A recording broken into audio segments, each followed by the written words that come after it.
It's all better.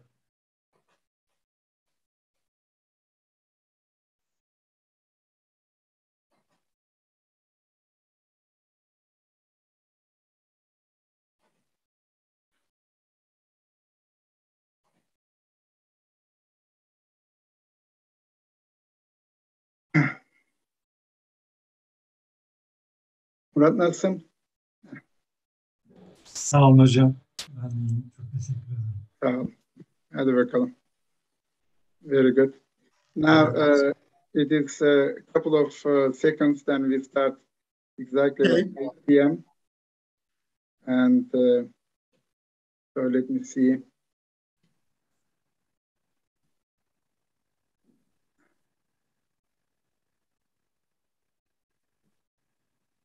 Okay. Now we may start a couple of seconds to my time. So it will be good tonight also. Listening also what American side thinks, the Americans in general, and the press and the government, and we will see. Perfect. Now, good evening for everyone.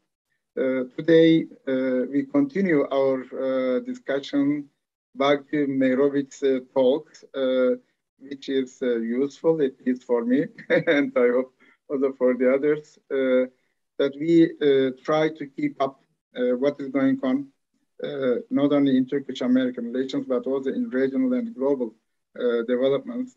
So the war between Russia and Ukraine is already 2 months old, longer, and the war seems to continue.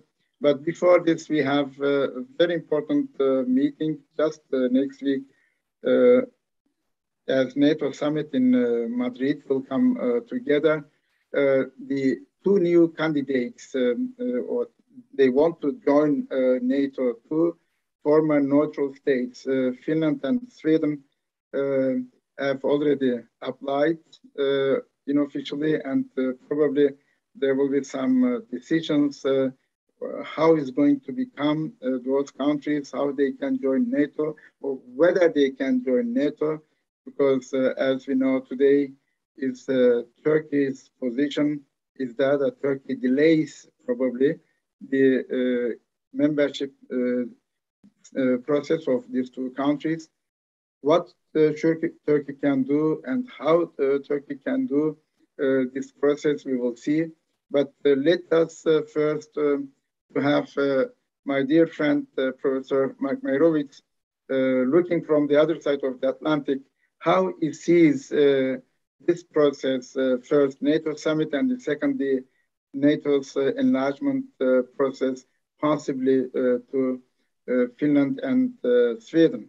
So we start, and then it will be an interactive discussion. I will have questions. We can have questions when we speak. So I wish all you a very good intellectual entertainment hour. So please, you have the floor. First of all, it is a tremendous privilege to have the opportunity to interact with everybody, but particularly with Professor Bagci, someone I deeply respect, follow assiduously, writing and lecturing and traveling the world to be a high-level expert on international relations and foreign policy, really without peer. So I feel very, very special.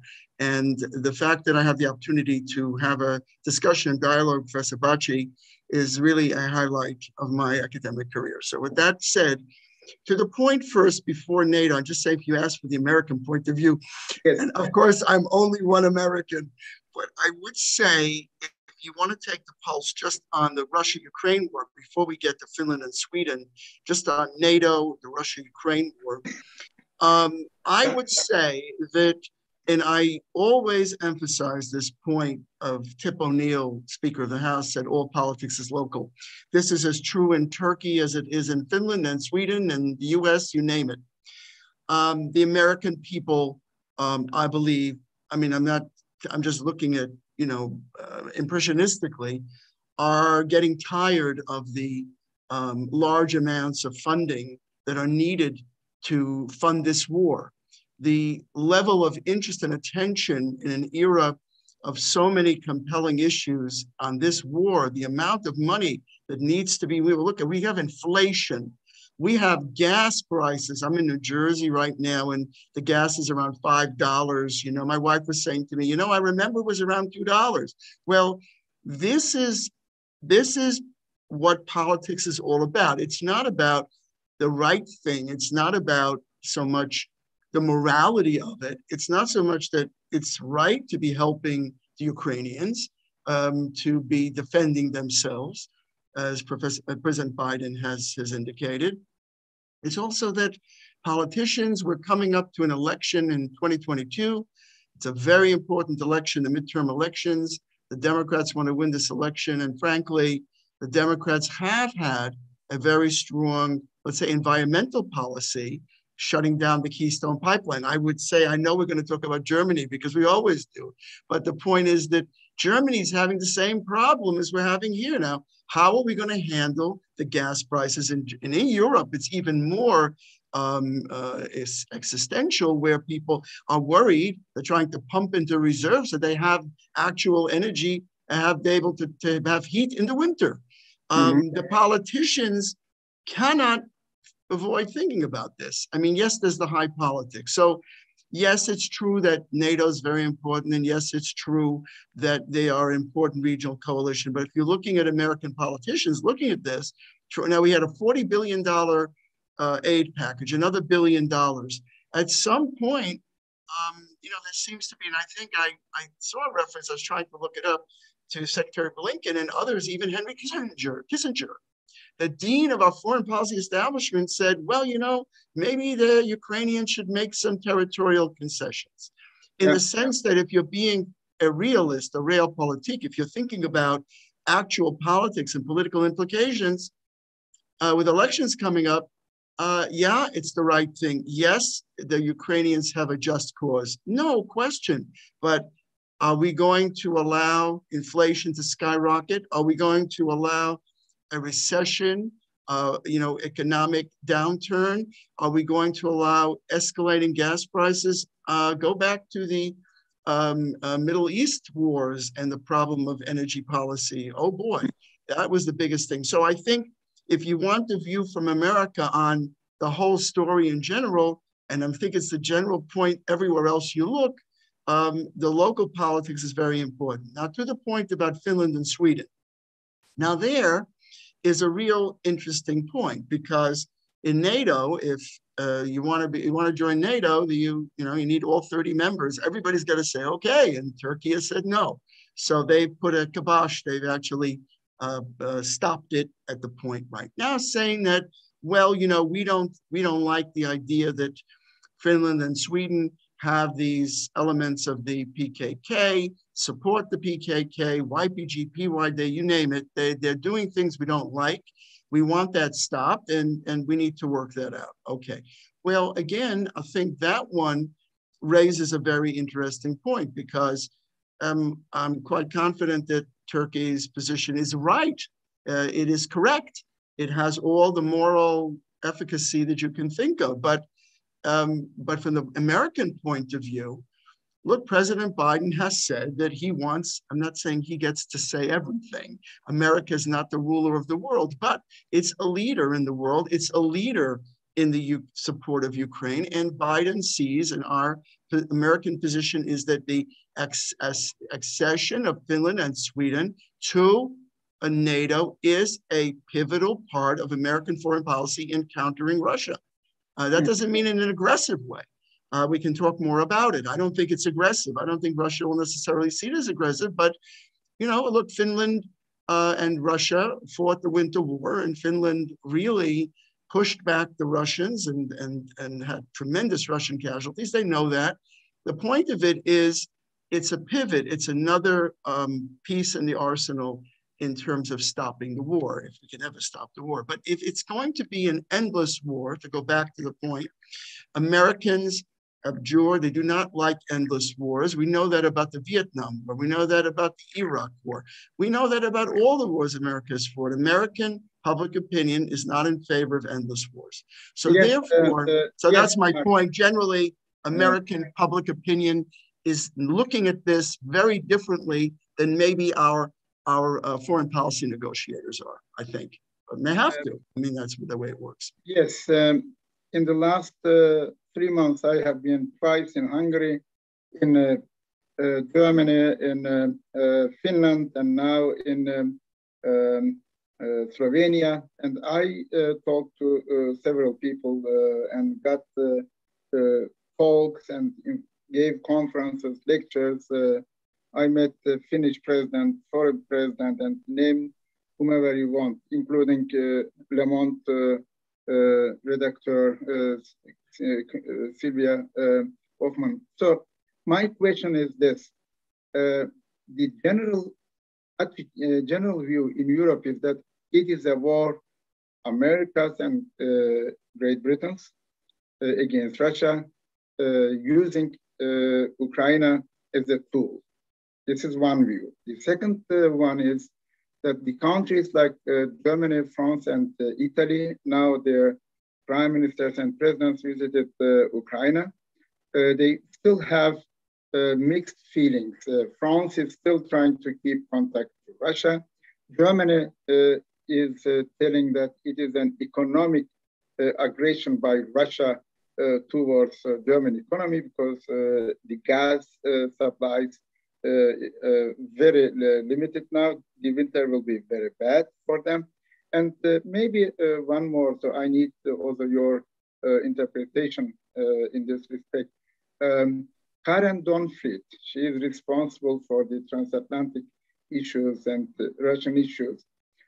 In her latest interview in German Der Spiegel, she said, just this week it's published, she says there that the European countries have not believed to their information, intelligence information that Russia will intervene in Ukraine, so one should take measures. My question would be now, this unconditional support for Ukraine, how long it will go? One. The second, the German and the European Union has foreseen a possible candidacy status for Ukraine. Fine. This morning, I took part in the morning discussion, German Council on Foreign Relations. There were three speakers and the chair, Dr. Henning Koff, deputy of German Council on Foreign Relations. He asked the question, when Ukraine can become possibly European Union member. None of them speakers. They all support Ukraine in their sayings, but none of them said not earlier than 10 years. So this is another interesting thing. On the one hand, yes, Ukraine will be supported, but the membership, if it is the membership, they say there are a lot of rules, engagements, the processes that the candidate countries have to do. In other words, the expectation by President Zelensky that they can join as soon as possible the European Union is at least 10 years now from on. Now, my question is, how do you think this? First, Karen Donfried, then the European Union, and even possible NATO membership of Ukraine, which seems to be impossible at the moment. Please. Gee, I hope I never have to take one of your exams. So I think that to start with your first point about the perception of American foreign policy, and that one using Ukraine as a tool or as a pivot to some end, I don't see it. But that is a matter of perception. And perception is very important in foreign policy, no question about that. So I would never belittle that, but I don't see it that way. I think the United States foreign policy is a little bit muddy. It's very unclear. What is American foreign policy? Is it to protect NATO That seems to be what Biden says. He says he's worried about NATO. The war goes on in Ukraine, but Biden says they will not step over the line in NATO. And in fact, America's concern about escalating the war I've been reading that the sense that we don't want the ordinance that we give to Ukraine to be used against targets in Russia. So the main concern is not to escalate it. So I think it's a sincere effort to help the Ukrainians who are defending themselves. I think that the fact that the war didn't end in 5 minutes and everybody thought the Russians would invade and they would win and then they started losing is very important in the American mind. The American ethos is we go for the underdog. We support the underdog. That's always been the American approach. Sympathy for a just cause. But the question, as I earlier alluded, is how long will the United States continue to support a war where it doesn't seem that it's ending? It doesn't mean that the Russians won. They're definitely winning in the East. They're winning in the Donbass. They're winning and they're leveling and they're destroying, no question. They're making important moves, also geographical moves, Transnistria and so forth. There's a lot of talk about Kaliningrad. It's interesting. I don't know if you're familiar. You must be familiar with Kaliningrad. My father was born in Kaliningrad. My father was born in Königsberg. It was called Königsberg at the time. Mark, Königsberg is the place where Immanuel Kant. That's right, the famous bridge essay. Yeah, I don't know. As someone who studied in Germany, it would be shame that I don't know where is Kaliningrad. Well, I would not. Well, the funniest part about it was I once called up I think I called up, the German consulate or embassy to find out information about it. And they said, it's not in Germany now, it's in Russia. So anyway, this is also indicative of the very sharp changes in geography throughout the history in Europe. In any event, I wanted to add that point. So my personal connection to all this. But the point being that, the Russians are making advances. They have not yet called up the full military, the conscripts. They haven't done that. They probably get a lot of pushback. They've had casualties. So again, the war could go on as long as Putin wants it to go on. It will go on. Ukrainians are doing a great job trying to defend themselves, but in places of Mariupol, you have humanitarian tragedies and they're just going to keep fighting. But will they win? Well, we don't know the answer to that. And the question is, Americans also like victories. We like the victories and we don't like endless war. So that on the one hand, the American foreign policy supports and is very encouraging of Ukrainian moxie and defense, and that they really didn't just fall down, as has happened in history in many historical situations. At the same time, as I said before, I don't think there is support if there's going to be an economic downturn in the United States of continuing. And this has been the old question of how much foreign aid should America give. And that really ties into the NATO summit that you were talking about before. In other words, NATO is still perceived as a pivotal, collective security alliance. The United States needs to be in NATO, protecting NATO, but it's kind of a bifurcated policy where the United States says, well, Biden says, we want to protect NATO, but Ukraine will give you the help to defend yourself, but no way are we going to ever put troops there, and no way are we ever going to be involved. Now, there are many American politicians who feel that we haven't done enough, but once you cross that line and you get involved in a conflict with Russia, you cross over a line that is very, very scary, in the sense that we don't, because of the unpredictability. And this was also the part, I think, that the Finns and the Swedes also talked about in terms of Russia being less predictable in terms of its behavior.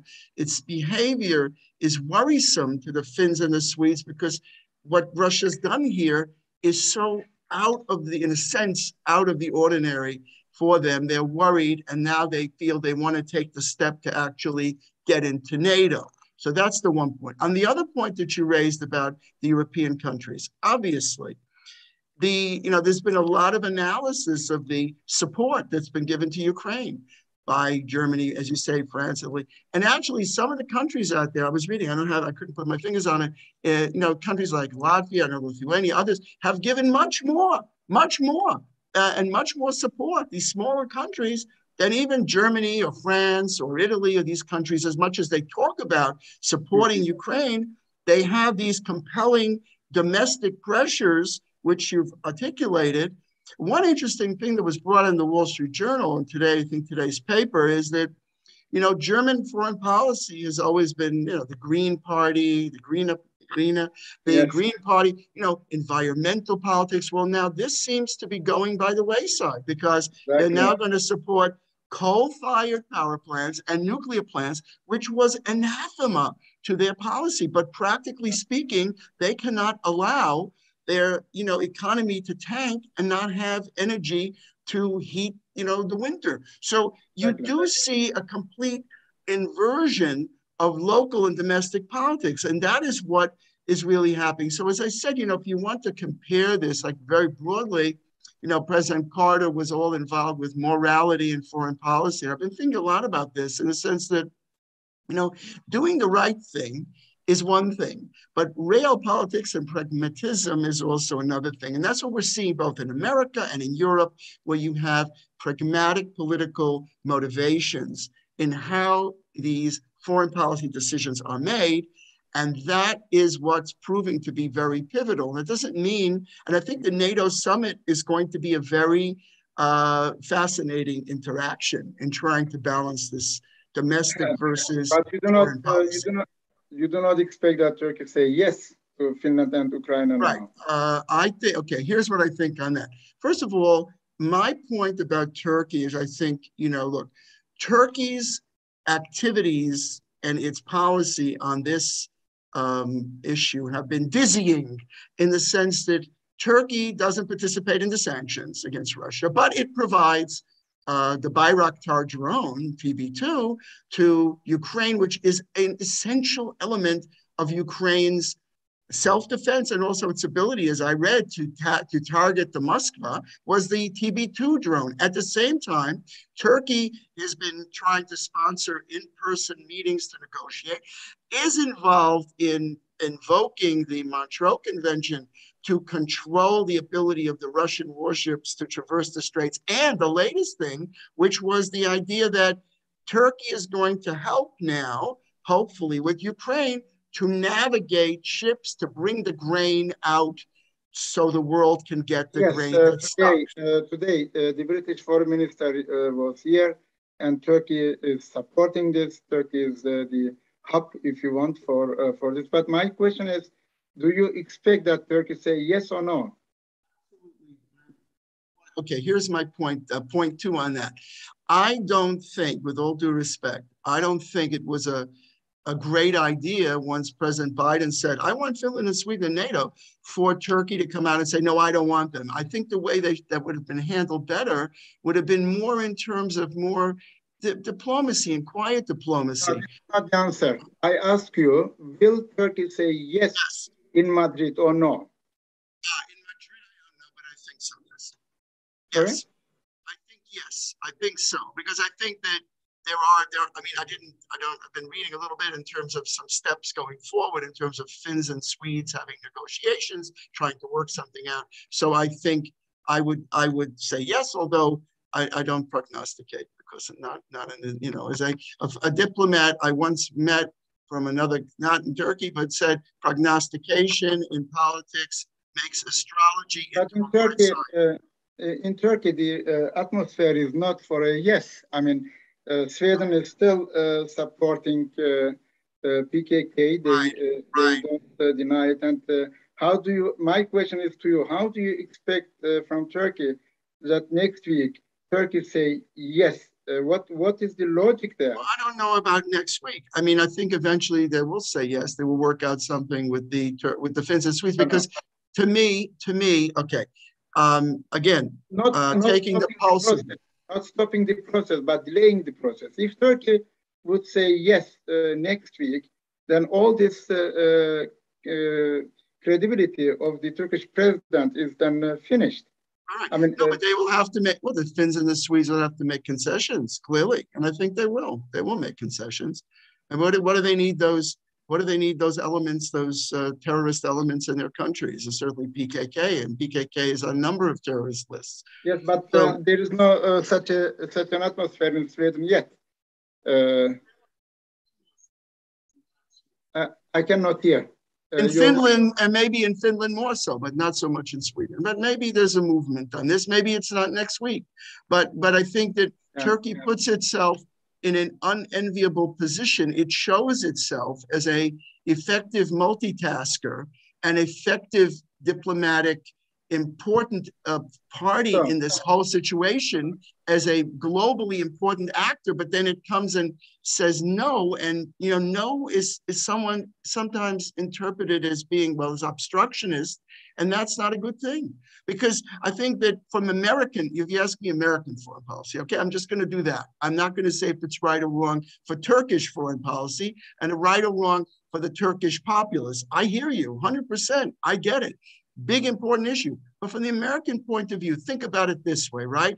From the American point of view, what does Turkey's ask from the United States? Well, they were thrown out of the F-35 program. They want the F-16s. So I think that that's a big aspect of it. I mean, Turkey's kind of straddling a thing. It doesn't want to alienate Russia, and it wants to show its balance there, but it wants the F-16s. It's not going to get the F-16s. From the point of view of Congress, they're going to see, well, but Turkey did, and you hear it already in discussions in Congress and elsewhere and in the press, that Turkey is now being an obstructionist to, I'm not saying they are, on the NATO accession of Finland and Sweden, which is a pivotal part of American foreign policy to counter Russia. It isn't looked at, to be candid, as, gee, Turkey is right, the PKK, that's a good point. No, that's not how it's looked at. It's looked at, Turkey wants something from the US. It wants good relations with the US, which also segues over to the Israel relationship and the Saudi part. And it's not going to get that if it doesn't play over. Stop, please. Now we have to we have to clarify. First of all, the American expectations are different than the Turkish expectations. First of all, even the Finnish president told me that they are aware of the difficulties. Finland uses already sanctions against Turkey because Turkey intervened in 2018 in Afrin. Sweden supports YPG very publicly. There is an MP, Kurdish origin, Emine Vakabe. She blackmailed the Swedish government. My question is, how can you be so sure that Turkey, within 1 week, without taking any security guarantees, any promises from these two countries concerning the Turkish legitimate interest in Syria, that Turkey say yes? If it is so, then probably we finish our talk. Then I will be academically destroyed. My academic charisma will be at stake. So I said Turkey will delay the process. NATO enlargement process is important. Turkey is a grand strategic decision. Turkey will not prevent this, but to say just to those countries, which they just applied in 15 of May, and then say, okay, one month later, please join it, without taking any concrete results. Nobody in Turkey wants to become General Evren again. General Evren, according to Roger's plan, accepted that Greece came back to NATO without any concessions.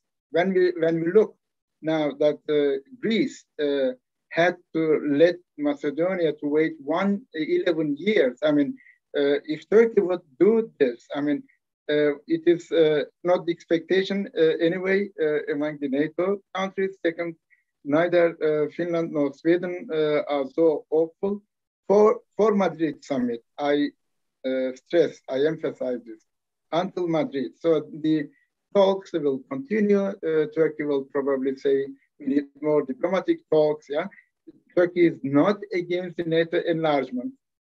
14 times NATO has been enlarged, and Turkey was never against it.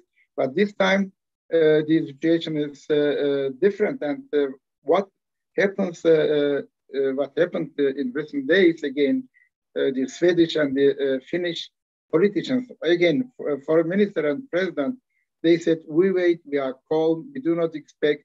And the Swedish side also, I had a lot of discussions with the Swedish politicians and think tank people and the MPs, you know, that Turkey directly says, stop the support for YPG. And by the way, when they join NATO, how they can sit at the same table that and looking to the eyes of the Turkish representative, hello, we are here because Americans wanted us to be there, so we have given up in 4 weeks. I can tell you, the government will lose the elections as soon as possible then. No government in Turkey can do it anymore, not so fast. I think, maybe I'm wrong, maybe you're right. If you're right, that Turkey say yes, congratulations, I invite you to Turkey. But if I'm wrong, then I don't know what to do. But my question is to you now. Let's go a little bit more to discuss. What is the real American view towards Russia?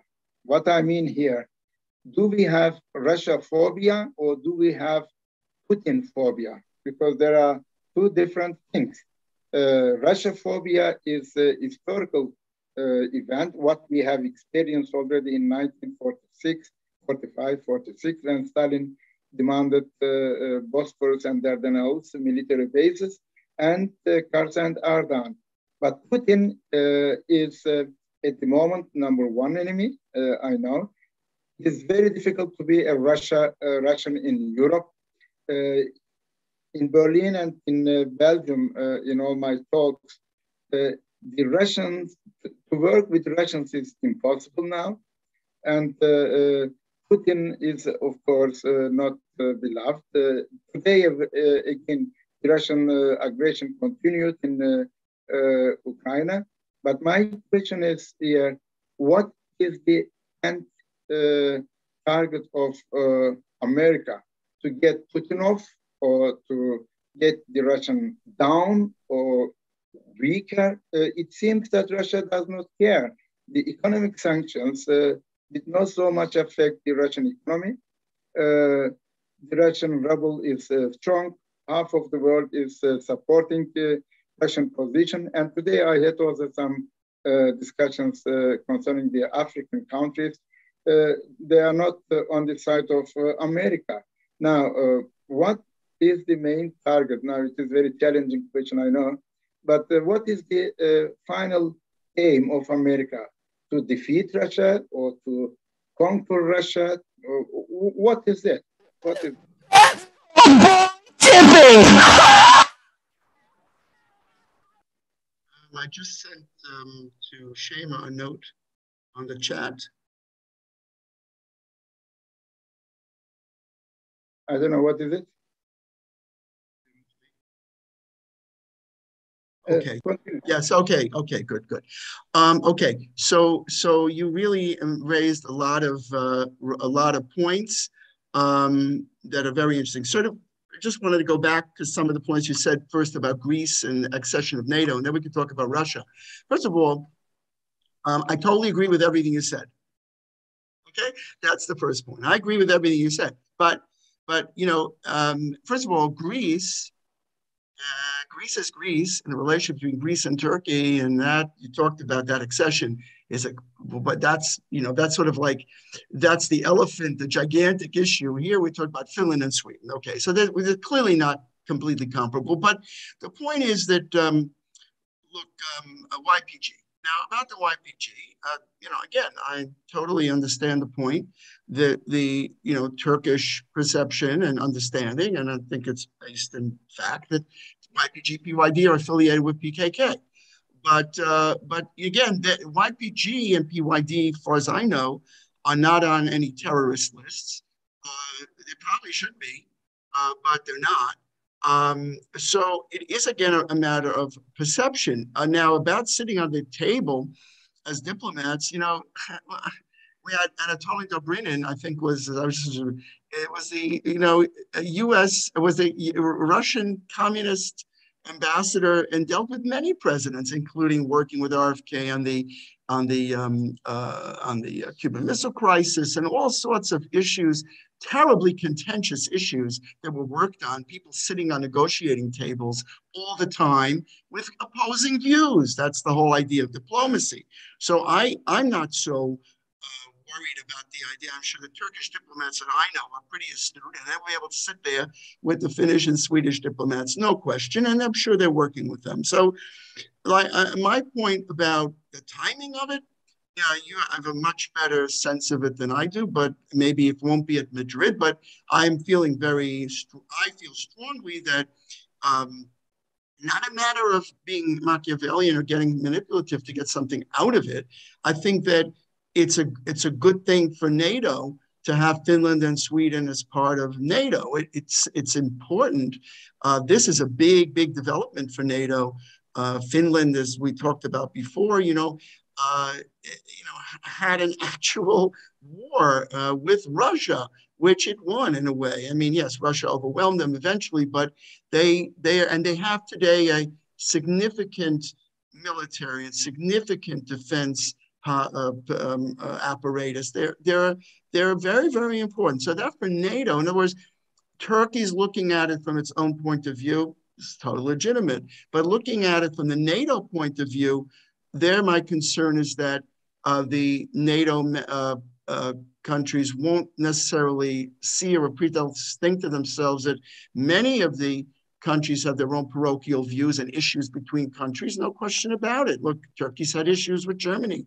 It's had big issues with France, all kinds of issues, but that's all about diplomacy. So on that one, I'm going to still be optimistic that the astute Turkish diplomats are going to work something out with Sweden and Finland, and Sweden and Finland will come into NATO. So to move along to the question of Russia. Now, yes, in the long run, you are right. My question is until next week. Next week. Can the diplomacy reach a solution until next week? Because the expectation is this. I mean, today is I don't. I just don't know the timing of what's happening between now and next week, so I don't know the answer to that. As far as the Russia phobia and Russia Putin and all that, also, I think that's a very, very fascinating and interesting question. Look, it's not. Maybe it's all about Putin, but it's all about what Russia has been doing towards the United States vis-a-vis, for example, interfering with American elections. I mean, we really cannot, forget that. That's very, very important.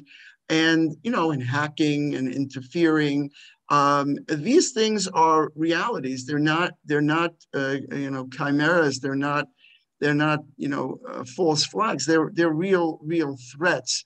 Russia is not China. We didn't really talk about China, but Russia is not China. But the damage and the mischief that it's done is profoundly important, and in the perception of American policymakers, really important. I mean, this is an ongoing question of Russian interference with the U.S., with the U.S. economy. And if you listen to American diplomats, they talk a lot about this. And so, I mean, that's the question. Now, is it Putin? Putin is, of course, since the Ukrainian invasion, has become the point and center of Russian foreign policy. And he does guide it. And he's guided in this way by invading a member state of the United Nations.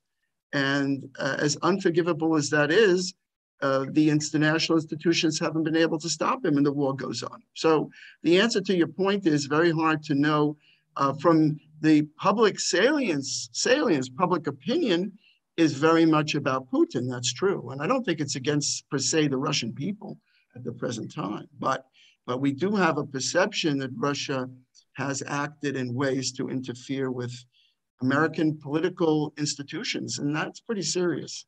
So that's my mixed answer.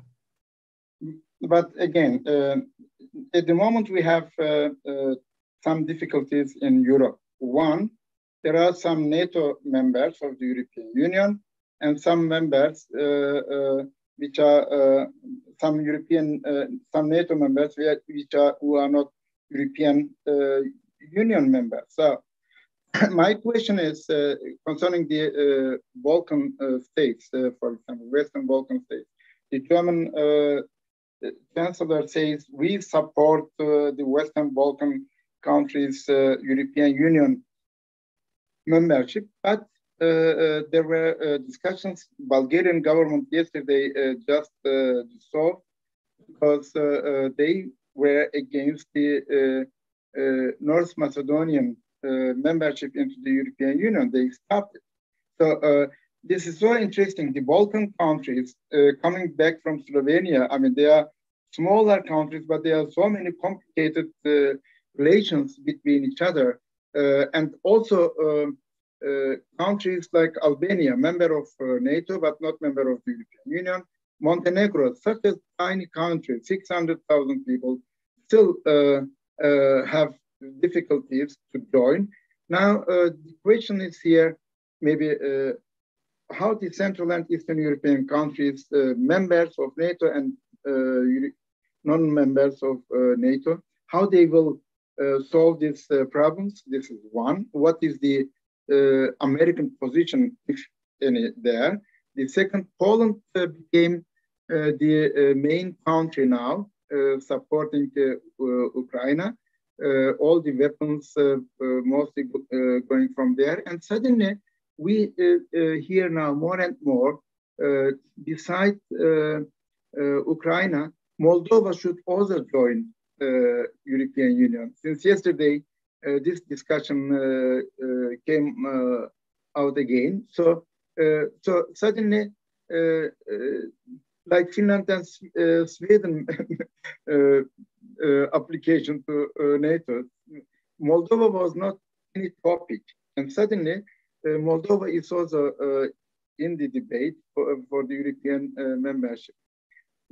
Two questions. One, how do you consider as American the inner European Union developments? The second is what the Americans can do. Can America pressure every country there and get the aim? Karen Donfried, in her interview in Der Spiegel, she was so diplomatic. I mean, I will teach it in my class to the students, how somebody from American administration can say nothing in the sentences, but indicate that at the end they will follow America. It's great rhetoric, I would say. She says, we don't tell them to do this, but we don't give the orders, but, you know, is the American position, your view, so strong again? Or how do you see the difference between Joe Biden period and the Donald Trump period? Which is more preferable for the Europeans, Trump or Biden? So first of all, my reaction, because the intricacies I'm not completely familiar with, but I would say this.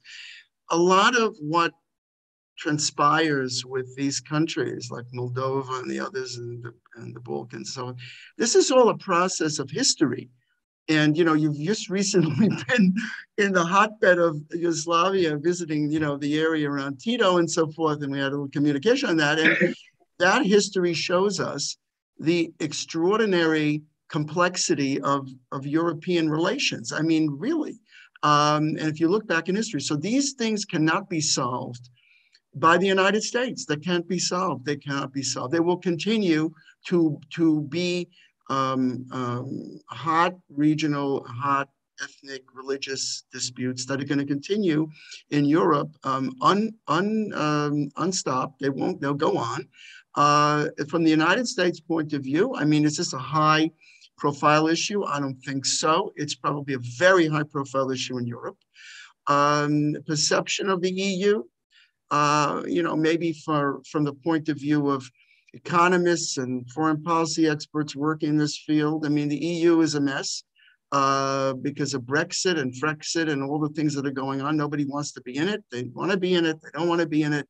So it is a very, very complicated point. NATO, I think there's a lot more clarity and salience and American perception in terms of the value of NATO and collective security. And in fact, that was enhanced by NATO 2030 and the mission statement of NATO to expand it and to really wrap around Russia, but also wrap in China, which had not been in there before. So I think NATO is making good steps, and in terms of American perception is enhanced, particularly in terms of the Ukraine war to the extent of perception, maybe not reality. So I don't know how to solve the problems that you're talking about. Diplomats and others saying nothing. I'd say that that's an age-old problem.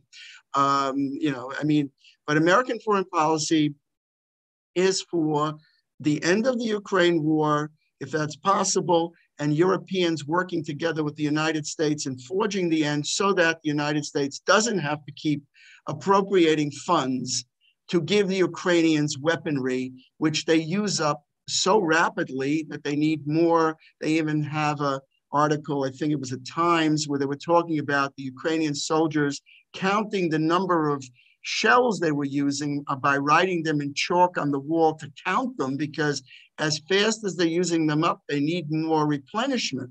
And it comes to a point where, as I said before, I don't think that the policymakers in Washington want this to go on and on and on. And they may be pressuring Ukraine for a territorial concession. And it looks like that might happen. And I think Kissinger said it, and I respect Kissinger, and he's got a point. Now, morality-wise, I don't think that's a good solution. It isn't. I mean, how can that be a solution?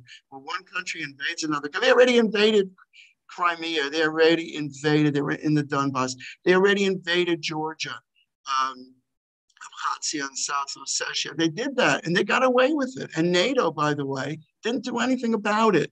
They missed the chance, but it wasn't, the timing wasn't right. But this is the time that is going to define how NATO's future is going to look.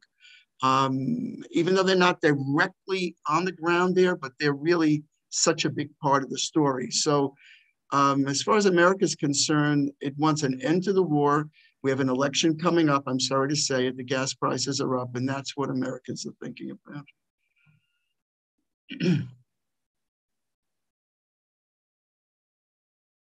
You have to unmute yourself. You have to unmute.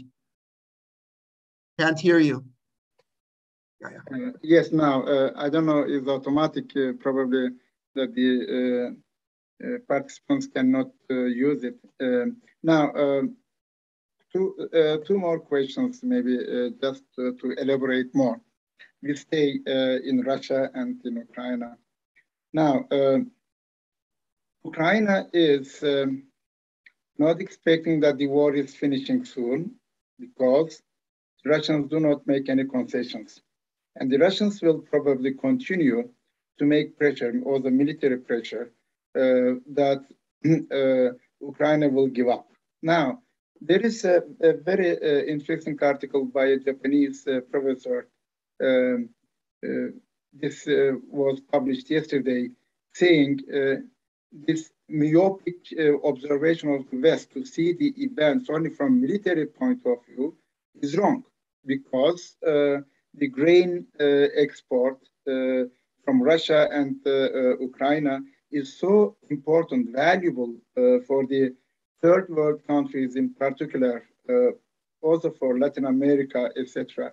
So the world is depending to this grain import from these two countries.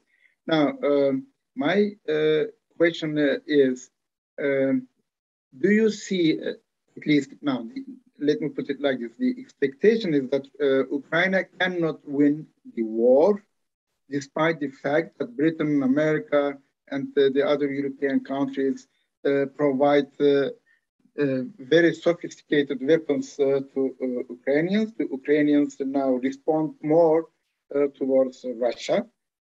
Today also we got messages that the Russian targets have been hit.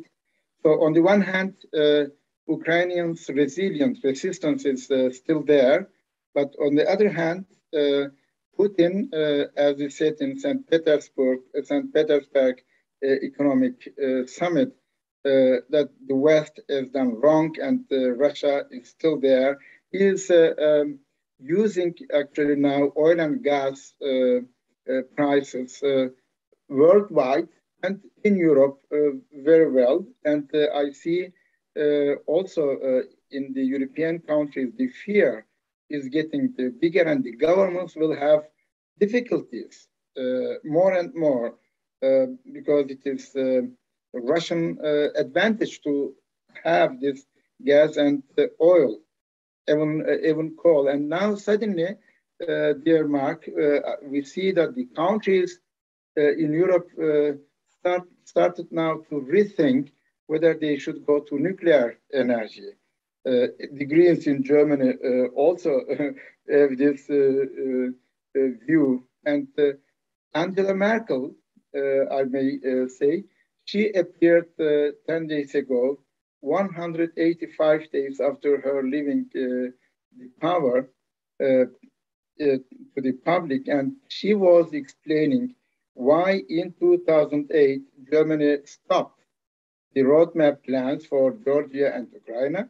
We have to be very careful maybe here, not to blame only the Russian side, but also the European side. And Christopher Heusken is her advisor and the last United Nations representative. He was talking to the public on 19 May 2022. I was just at the conference there. Why Germany should deliver weapons as soon as possible, because the German government says we deliver, but they don't. Now, there are very confusing statements, confusing act of behavior, if you want. But my question to you, first, this grain issue, how do you see this? How important is relevant? And you said that in your country, gas is $5, which is very high. What impact will have this on American economy, not only the European economy, but also American economy? And the elections in November, do you think that Biden will win the elections? Well, look, the thing about, gee whiz, I mean, I wish I could predict it. I mean, I think that the effect on the economy in the United States, worldwide, no question, profound already. The Federal Reserve Board has made some steps to raise interest rates. Some of our economic experts predict a recession. The gas prices are going up and we don't see them coming down. The, inflation is rampant. This is what is on the minds of the policymakers. We have midterm elections coming up in November. Right now, the Senate is controlled by the Democrats because it's 50-50 and the vice president is a Democrat and breaks the tie, but that could change easily. And in the House, the Democrats have a small majority. I think that if you say, is Biden going to win? That's an interesting point, because I think the question also relates, is Biden going to win the midterm elections? Are Democrats going to win the midterm elections? The president's still going to be in office, but that's a very, very big concern on the part of Biden, which is why, I mean, he's the one who canceled the Keystone Pipeline. The Democrats have been like the greeners in Germany, environmentally, their policy directed in this way. And then now this whole idea about providing LNG to Europe. Well, there's an infrastructure to this. There was no planning in how to deal with an emergency like this. The Europeans are now, they're really panicking what to do, how much to pump into the reserves. America has a reserve, but we've been using the strategic reserve. And of course, we didn't really talk about MBS, but you mentioned it, I think, when we started. Biden's going to see Saudi Arabia is going to see MBS, the country which he wanted to call a pariah, which he wasn't going to deal with them. And even trying to discuss with Venezuela a lifting of sanctions. This is front and center, the biggest issue. About Biden in 2024. First question is, will Biden run in 2024. I mean, he would be, without a doubt, I think he was the oldest president. He is still going to be the oldest president. If he's going to run against Trump, those will be two of the oldest people around. Will he run at all? So that's the question, I think, is a preliminary question about Biden. His polls are very, very low. A lot of it has to do with the economy in the United States. And as much as Biden, and I think that even at the beginning, Biden had many missteps in terms of, which we've talked about before, talking about minor incursions might be okay. The whole administration has been very, very unsure. Yes, support Ukraine, behind Ukraine, but no, we're not going to put troops. It's all about NATO. Is that a great policy? How do Americans perceive it? They don't perceive it. I guarantee if you walk on the street here and you ask Americans, all they're going to tell you is, there's an inflation. I'm paying more for everything. There's no baby formula. That was the big issue here. No baby formula. That was a crisis in this country. The moms couldn't get baby formula for their babies. That's a big issue. That's a bread and butter issue that American politicians care about. Yeah, do they care about the Ukrainian people and the fact that that they're being destroyed? They do. But I think also, and I was thinking about this, if you think about the other wars, Vietnam War, Korean War, World War II, World War I, these wars went on and on. This war, as you just said, is just, it's just been going on since February 24th.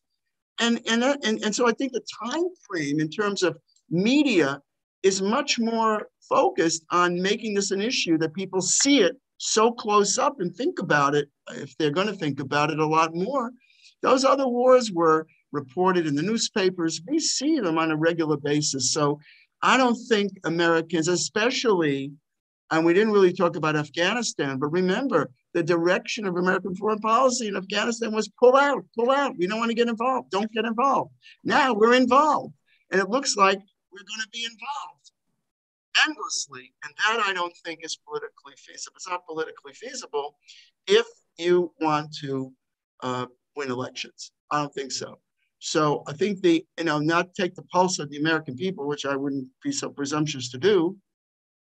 That's what people are talking about. And I dare say, if you ask a person on the streets in Istanbul or Ankara, they're going to tell you, I'm pretty sure they're going to talk about jobs, economy, inflation, the lira, economy.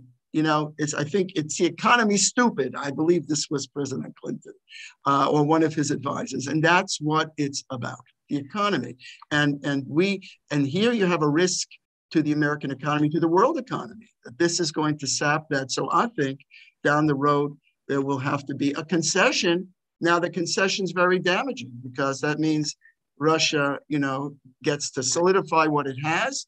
And to the next time around, it might create more danger and confusion. And to your point about nuclear energy, absolutely, no question. Nuclear energy, not just from the point of view of environmental concerns, but we didn't really talk about Iran or Iran nuclear and the nuclear proliferation. I mean, nuclear power is here to stay, no question about it.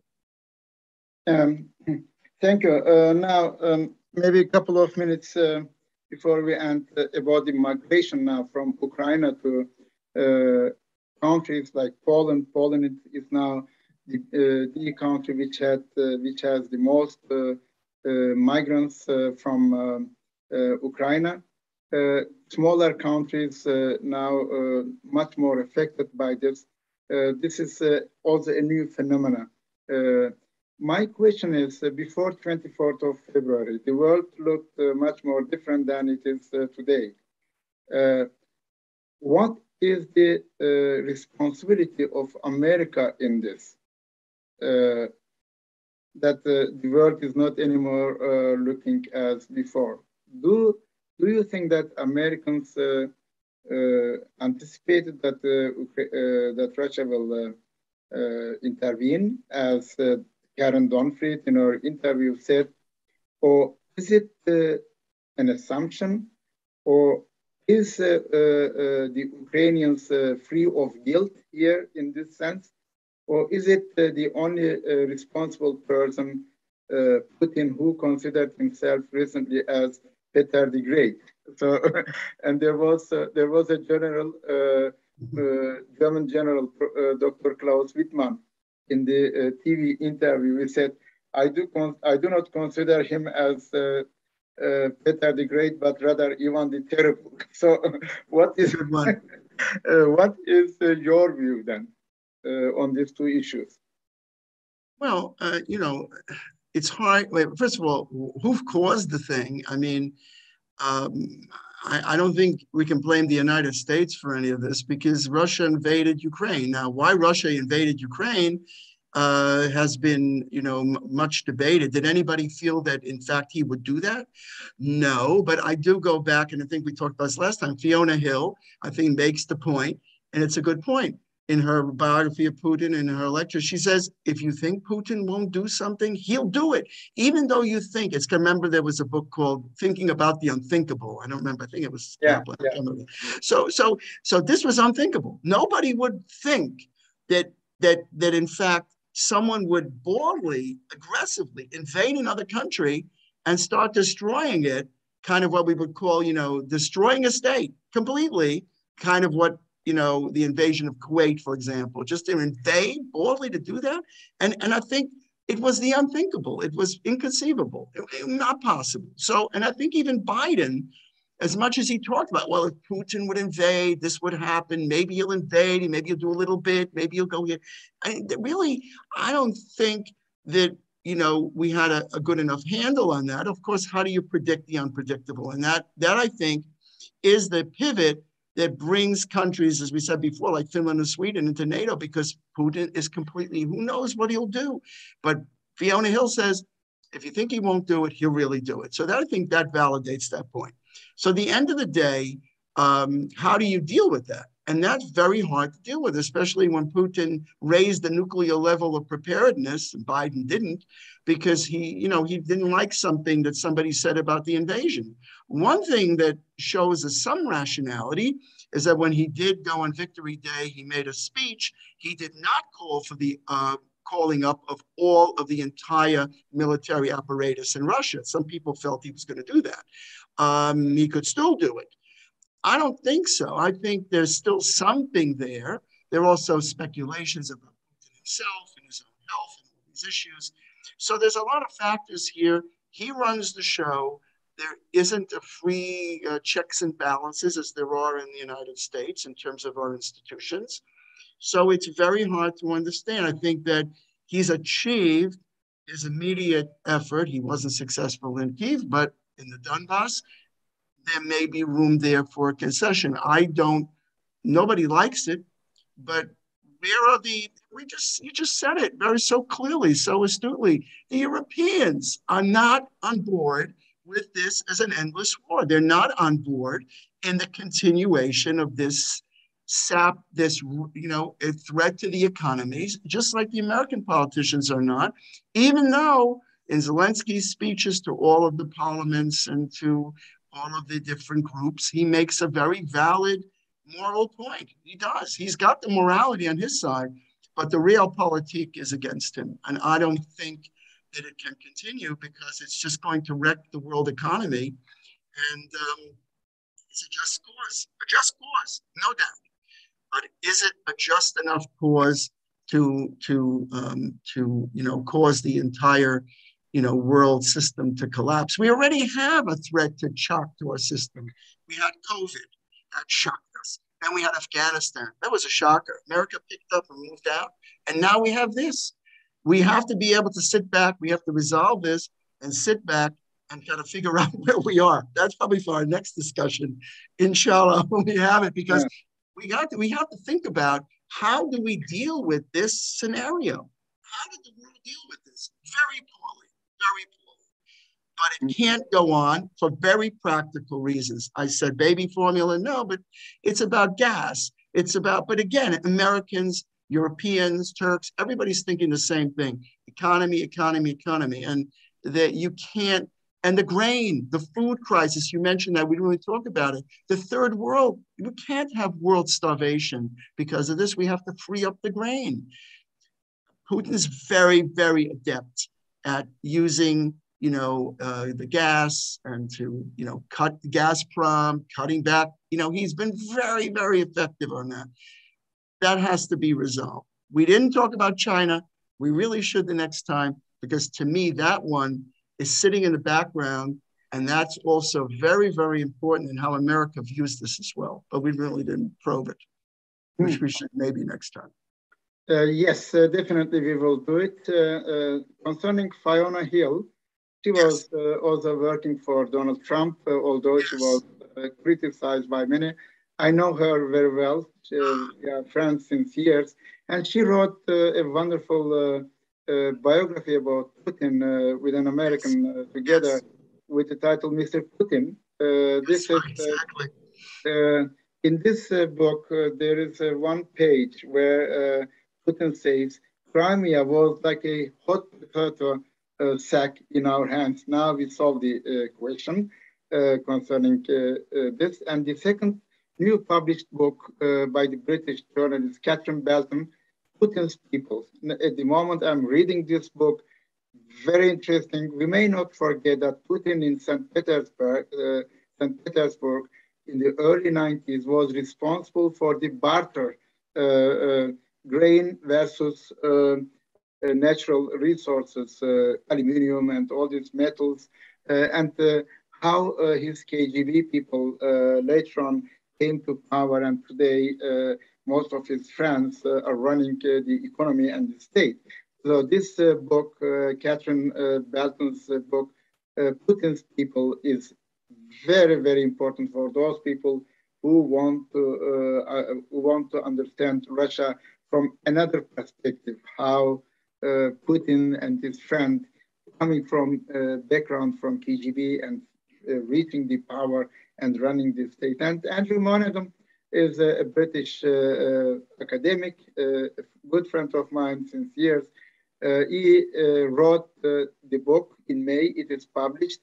Those people who want to listen to his book review, Wilson Center has published in May an interview with him, so around 1 hour. The title was The Russian Grand Strategy, which is a composition of several articles, and one of them, he says the West has underestimated the cyber strength and diplomatic intelligence of the Russians. Whatever it is, now we have a new discussion, we have a new era in European affairs. The Olaf Scholz, the German Bundeskanzler, said Zeitenwende when he was speaking on the 27th of February. Zeitenwende is a new age, the changing of the time. He was underlying this. And again, Europe is not anymore the same Europe. The values, what Europe has been defending, very strongly criticized. Europe is not anymore so unified, despite the fact that many people say that Europeans show a great unity, but in fact, it is not. Never ever before I see so much differences between Macron, who lost the elections. Again, he lost the majority in the parliament. Italian government now is again dissolved. Bulgarian government dissolved.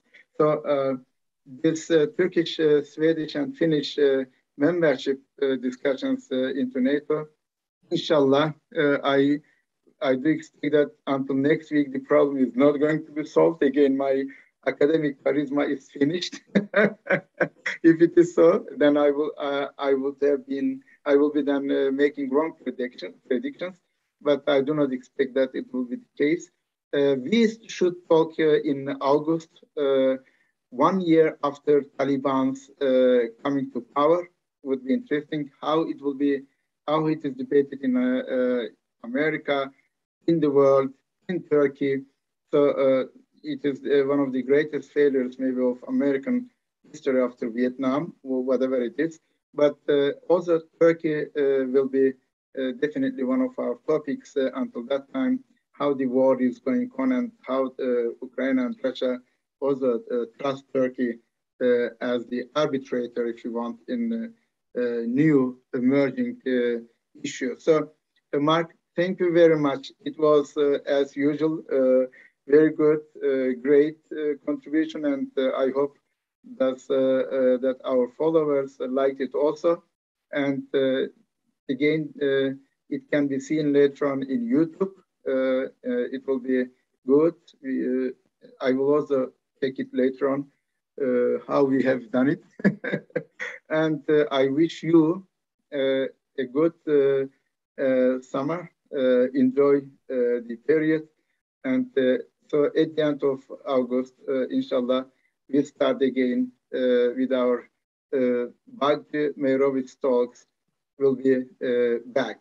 So I wish everyone good evening and good weekend, and see you. Thank you very much. It was wonderful. Thank you. We all learned a lot from you, Professor Bagci, as we always do. All together. Thank you very much. Bye-bye. Bye-bye.